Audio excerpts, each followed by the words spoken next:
interesting that exists within patriarchy and is misogynistic to its core, as you can imagine. To uphold patriarchy, you do have to be misogynistic, is that in High School Musical, when everybody is blaming Gabriella, right? They're looking at, okay, what changed between now and back in the day, Troy, right? This girl, Gabriella, right? It's actually Gabriella's fault, right? She is kind of putting in your brain all of these things, right? When we know that Troy, he felt comfortable with Gabriella, right? He didn't have to perform the status quo for Gabriella. She noticed, like, when they are together, like, they don't really have to be anyone but themselves. And that is so beautiful. And that really gives Troy the courage to explore new things that he didn't even know that he liked. And of course, High School Musical, although Gabriella really throughout all the movies gave him courage to pursue this, Troy was also learning to gain the courage on his own, right? Not just when he's with Gabriella, but learning to outside of that, right?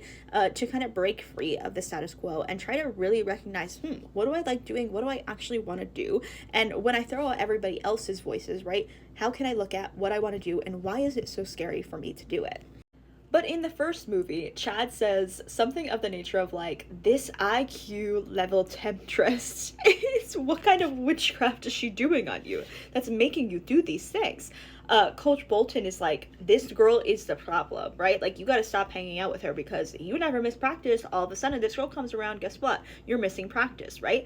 In High School Musical 2, Gabriella just wanted to enjoy time with Troy, and Sharpay was giving Troy a lot of privileges. And Gabriella by no means was doing anything to Troy, right? Troy got into the little situations where he got strikes, right? He jumped into the pool, right? When technically he shouldn't have, and he got Gabriella in trouble at the end of the day, right? He danced in the sprinklers and gave Gabriella a picnic out on the golf course, and he technically got Gabriella in trouble, right? These are all things done on Troy's accord, right? Trying out for the musical, doing these things at Lava Springs, right? But at the end of the day, it is always put on Gabriella, right? You are the one getting Troy in trouble, right? You are the one who's putting these ideas in his brain. So you're holding him back, right? As if he is not his own person, right? Which is so interesting. And I think that was really cool. Gabriella in High School Musical 2, when she saw Troy was abandoning himself and abandoning his friends and Gabriella, right?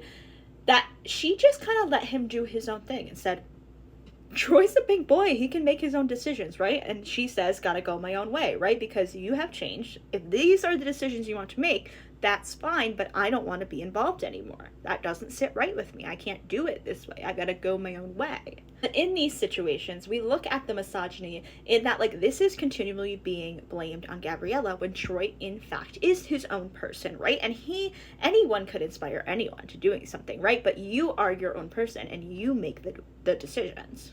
But in these scenarios, we are looking at Gabriella continually being blamed for something that Troy is doing on his own accord. Gabriella is giving him the courage to break free of the status quo, right? She is not expecting anything from him but himself and wants him to stay true to himself, even if that means, like, that may alter anybody's relationship with him, right? Even hers.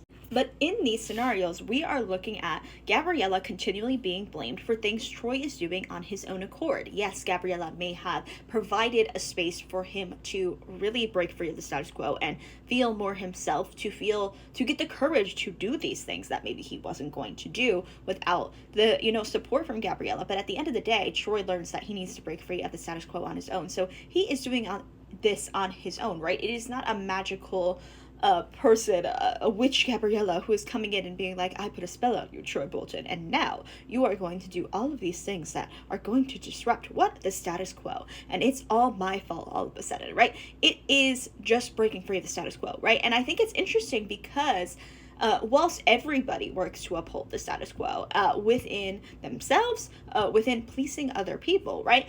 It is so interesting to note how part of the misogyny in all of this is because women are disruptors, right? In many cases throughout history, right, because of these systems that are set up, women are questioning these things, right, and are making other people question these things and providing a space where we don't have to perform for each other. And when we don't have to perform the status quo, right, these made up expectations of how we are supposed to live life, how are we supposed to act, right? what does that allow us space for to actually be more authentic to ourselves and what we believe in? And the more courage we get, right, the more disrupting we could be doing, and the more issues, quote unquote, we cause because we're disrupting the status quo. And that is so interesting. And I think women have been doing that for a long time. And that's why do we think people want to keep women quiet, right? That is part of the thing of patriarchy, right? Listen, like, women know a lot of shit. You know what I mean? At the end of the day, like, we all know how this world functions, right? And the people who are able to stand up for that shit on themselves and also inspire other people, like, right, that's why Gabriella is being blamed, right? Because Troy never had that space to explore that part of himself until he met Gabriella and started gaining the courage to.